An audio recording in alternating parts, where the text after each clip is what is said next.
What if I put on the jersey again? Wouldn't you feel a little like, oh no, crap? That line wasn't from a movie. Robert Downey Jr. was talking to the people right then. He wasn't talking about going back to Marvel either. After carrying the MCU on his back for more than a decade as Iron Man, the man is now outside the kingdom he helped build and may return to the field, but not for Disney. That's because something much bigger is going on behind the scenes, while Marvel fans still hope for a surprise. The real end of Marvel won't involve explosions and the end of the universe. It's going on quietly, in silence. Who are the ones who are in charge?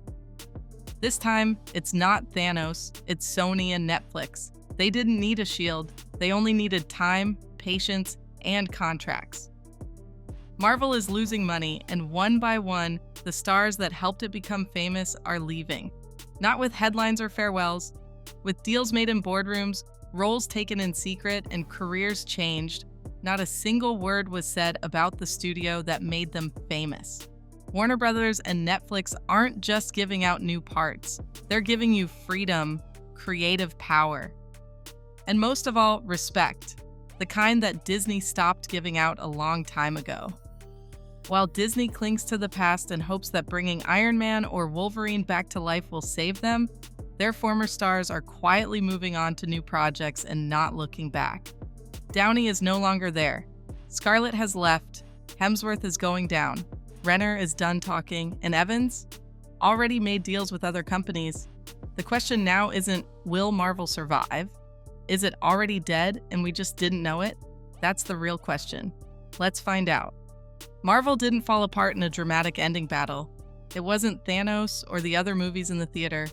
It died behind closed doors, in boardrooms full of executives who had forgotten what made the brand so popular in the first place. After Endgame became a worldwide hit, Disney was in charge of everything and had all the advantages it could want. They might have stopped. That's something they could have done, but they didn't pick vision. They picked noise. After that, there was chaos instead of progress. Between phases 4 and 5, a lot of material came out that felt rushed, disorganized, and cold. Eternals looked great, but it didn't make me feel anything. In the name of meta humor, She-Hulk made fun of its own fans. Secret Invasion couldn't even keep people awake. And Thor, Love and Thunder turned one of the MCU's most beloved heroes into a walking joke. It was such a bad parody of himself that Chris Hemsworth said his own kids were embarrassed by it. It was even worse behind the scenes. When Bob Iger became CEO of Disney again in 2022, he confirmed what many people had been afraid of. The studio's health was worse than anyone thought. To stop the bleeding, Disney cut costs across the board by more than $7 billion. These changes weren't creative, they were last-ditch efforts.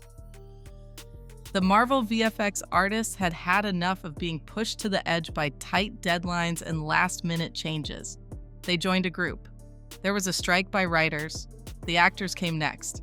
Marvel was once very successful, but things started to fall apart, and no one at the top seemed to have a plan. At the same time, the fans, which were what kept the machine running, quietly turned off. Fewer people went to the theater. Fewer people watched Disney+. There was no longer any buzz. There were no longer any big, linked universes. Instead, there were a lot of noisy, disconnected shows, half-baked cameos, and plot lines that went nowhere. This wasn't new or different, it was overproduction that looked like growth. As the quality went down, people lost faith in it. Marvel wasn't getting better, it was too full of its own material to read. It wasn't just mistakes, they were betrayals. This is the kind of slow business betrayal that doesn't get attention until it's too late to fix. Marvel didn't die in the fight, it died quietly. Marvel not only lost its stars, but also pushed them away. As the franchise's stars started to back out one by one, they didn't do goodbye tours or big send-offs. Instead, they kept quiet, stayed away, and signed new deals with other companies. The Marvel people didn't just disappear, they switched teams. The story of Jeremy Renner says it all. He survived a terrible snowplow accident that almost killed him, but Disney didn't treat him with care afterward. He could work twice as hard for half the pay. Renner didn't say anything. What made you think I'm only half Jeremy? Because I was hit? It wasn't a joke. It was a message. It came down. It wasn't even polite to have a private argument with Scarlett Johansson. She sued Disney for breaking her contract by letting Black Widow be streamed, and the company tried to make her look greedy while there was a pandemic going on. People were very angry, but Disney quietly settled the case behind closed doors, hoping that people would forget. She didn't, Scarlett. I'm in-house. But as for today, we got to talk about the big news that's going on in the MCU, Marvel Studios. There's fires, guys. There's fires behind the scenes. Variety, one of the most, legit, reputable sites on the internet for this stuff. Most of the time, they're correct in the rumors. They usually do not post unless it comes from a really, really good source. I mean, everyone knows Variety. It's a very reputable source. Anyway. Unless it's just pure propaganda. Pure propaganda. And then they're not above it. You know what I mean? But anyway, they have a headline that was going viral that was this, states as follows. Crisis at Marvel, Jonathan Majors backup plans, the Marvels reshoots, reviving original Avengers, and more issues revealed. So it looks like me and Tim have been talking about this forever. This is the podcast. least surprising news of all time. Yeah, so Brie Larson is the next one. She used to be seen as the future of the MCU, but now she's just a supporting figure. The Marvels was only her movie in the name. Kamala Khan had most of the screen time, and Brie was left to uncomfortably stand at press events while she clearly passed out. It was seen on the internet. Fans didn't either. Chris Hemsworth, who was great as Thor, saw his whole story turn into a joke in Love and Thunder. He did not need to say much. And Robert Downey Jr., the man who made it all happen, he is busy with Oppenheimer, which he says is the best work of his life. He has never thanked Disney for the 10 years he gave them. Not a word, not even a nod, nothing. If you want to know where the original Avengers are going, don't look for capes or team-ups. Instead, look for a place where they are treated like artists once more. That place is on Netflix right now. Netflix isn't a new company trying to get in on the superhero craze. Before Disney even thought of Disney Plus, it was a part of the Marvel world. The shows that made Marvel feel like it was on the ground level were Daredevil, Jessica Jones, and The Punisher. They were dark, realistic, and full of real character work. They didn't feel at all like the polished, family-friendly model that Disney later pushed.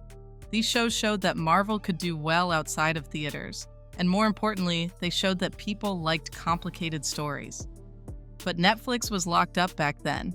Executives at Marvel were in charge, and they wouldn't let the Netflix heroes join the main MCU. The roles have now switched.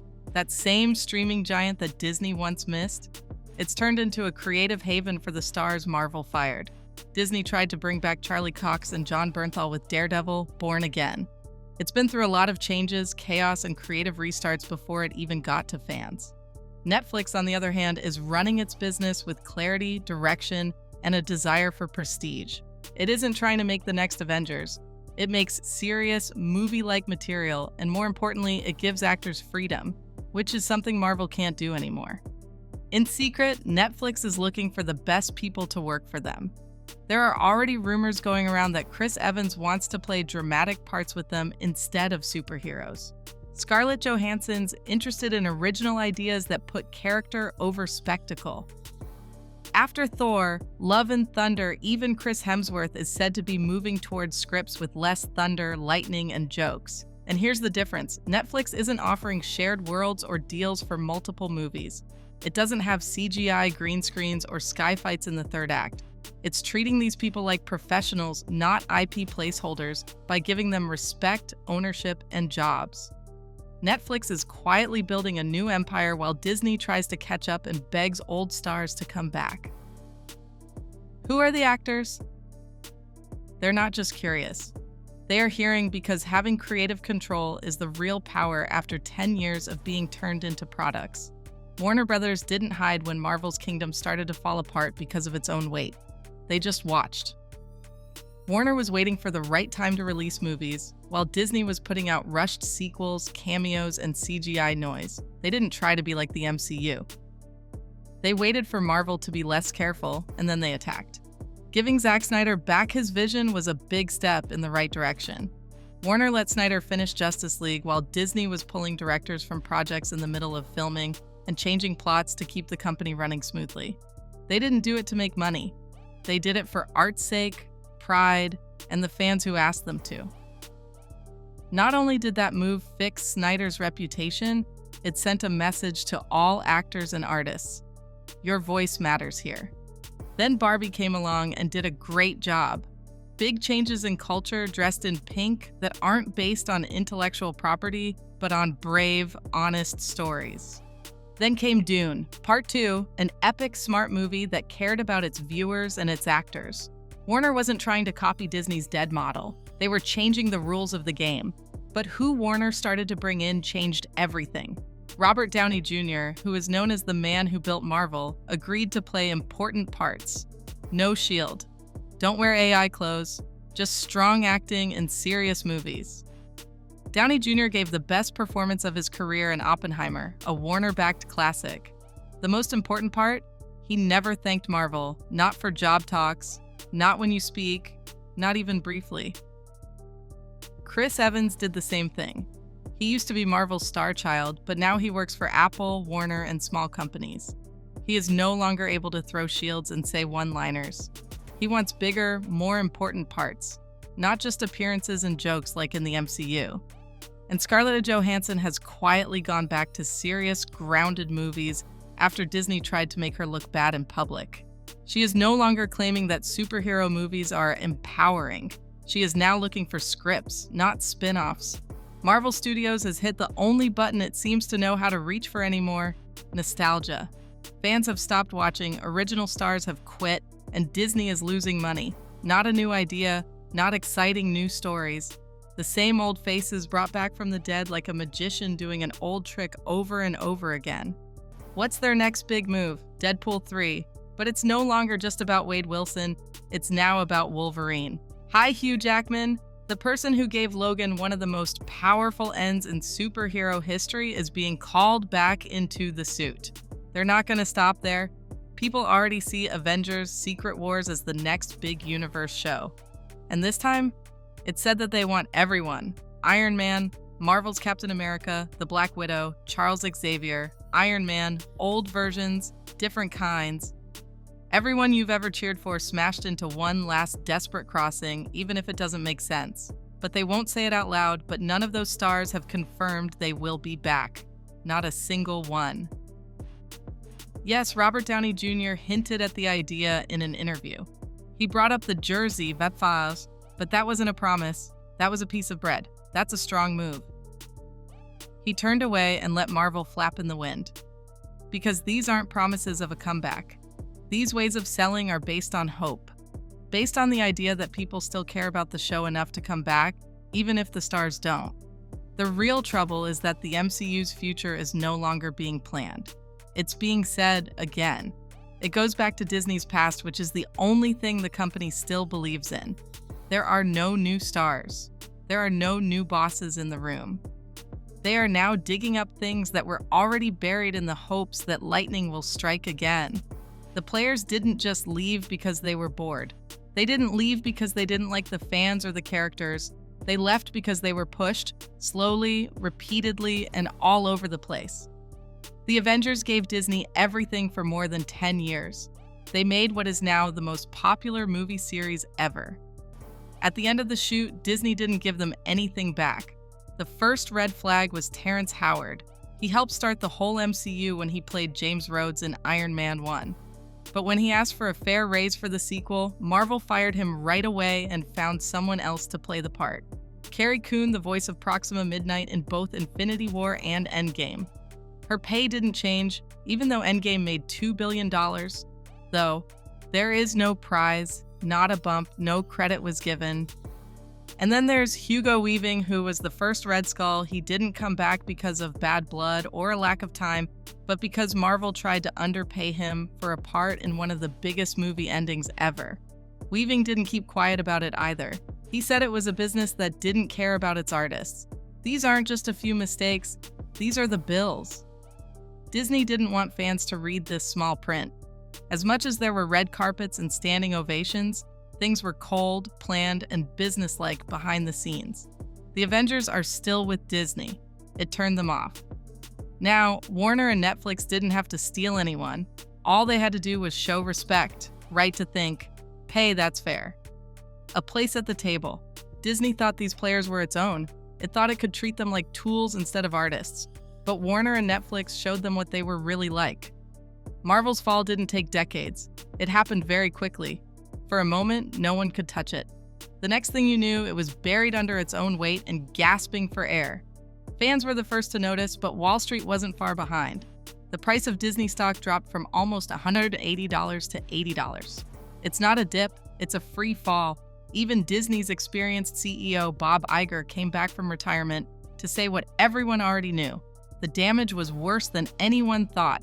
And it wasn't just one poorly made movie or TV show, it was a style, a full-on loss of creativity that had spread through the brand. Marvel wasn't just missing the mark, it was making fun of the people who made it possible. The She-Hulk did more than just break the fourth wall. That movie smashed it and laughed at the fans, Marvel's model, and everything that made the MCU work. It wasn't smart, it didn't get the point. Some people blamed being woke, but that was never the real problem. The truth is more painful. The stories were getting worse. No way to go. There are no risks. Nobody cared about the story. Political talk was not involved. It had to do with quality. And Marvel forgot how to give it to them. People who used to support the brand and say that every choice was part of a bigger plan have finally given up. People broke down Marvel's flaws frame by frame in YouTube writings, Reddit threads, and TikTok videos because they are sad, not because they hate them. The MCU used to be important. It stood for drive, size, and personality. Today, fans are giving it a new name, the mediocre content universe. It's not at all what it used to be. It is impossible to get that kind of trust and image back once it is lost. No, not with many worlds. Not with cameos, not out of love. Marvel's business was built on stories. Iron Man is played by Robert Downey Jr., Chris Evans plays Captain America, Black Widow is played by Scarlett Johansson, Chris Hemsworth plays Thor. But now, they're either gone or not interested. And Marvel is losing more than just characters without them. It has lost its identity. Phase 5 is meant to be the next step, the big change. But if you look closely, you won't see a main character, a threat, or an emotional center. It's no longer a world. It's a bunch of different stories that don't lead anywhere in particular. This movie was supposed to make Kang the next big bad guy. Instead, it fell apart because of the mess of CGI and sluggish pace. Secret Invasion was supposed to be a dark and scary spy movie. Instead, even the biggest fans got bored with it. And even though Marvel talks about the future like there's still a plan, no one is paying attention. You want me to work double for half? Jeremy Renner's words ring louder with each flop. Go fly a kite. That quote wasn't just for him, it was for all of them. These people, the artists, the fans, everyone who worked hard and stayed loyal for 10 years only to see Marvel turn into a machine. Fans, on the other hand, aren't waiting for another universe twist. They're looking at Barbie, The Oppenheimer, Dune. They choose stories that feel new, treat them like adults, and give them more than just old capes and flashbacks. These days, Netflix and Warner Brothers are the companies that break the rules, support talent, and let real stories breathe. The fans have moved on, but Marvel is still crazy about timelines, portals, and different versions of heroes we've already said goodbye to. Can Marvel make it through without its biggest stars, its fans' trust, and the power to tell its own stories? Robert Downey Jr., Chris Evans, Scarlett Johansson, and other actors have quit, and Netflix and Warner Brothers have quietly said they will stay loyal. It's no longer just about capes and cameos. It's about honor, history, and whether the magic can ever be brought back. Is it still possible to fix the problem, or is it too quiet already? Should Marvel try to move on without the first Avengers, or should they end the story? Leave your thoughts in the comment section below.